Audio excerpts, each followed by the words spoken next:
So a lot of times you got to be careful when you ask God to use you, because when you asking God to use you, you are doing just that. You will be used, and a lot of times people misuse you, and so you get so drained and you lash out like, man, I'm sick of this, right? But I was listening to this pastor by the name of Darius Daniels, and the sermon was about when Jesus gave the Sermon on the Mount, when he told the disciples and all the people listening, you are the light and you are the salt of the world.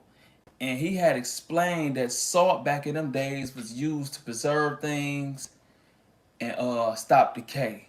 And he repeated it, it's to preserve things and stop decay. And so we want God to use us. And if we are follower of Christ, we are the salt of the world. So we might be in a place that needs salt, because you can have a whole bunch of food and you put a handful of salt, which is a little bit compared to a big dish. The whole thing tastes like salt. You put salt on the ice road up north, it clear all the ice up, and now you can drive safely without slide. So a little bit of salt does a whole big thing into a bigger situation just with a little bit of salt. And so we complaining about being at that job, we complaining about being at that church, we complain about dealing with these people, but God using us as salt, not only to give flavor to the dough, but to preserve things so it won't crash all the way down and to stop decay.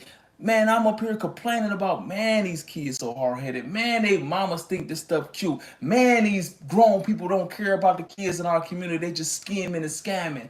And so if I wasn't there, just imagine how bad it would be. But God used you as a salt to bring a flavor, to bring seasoning, to preserve that stuff. Because without you, man, it will go straight to decay.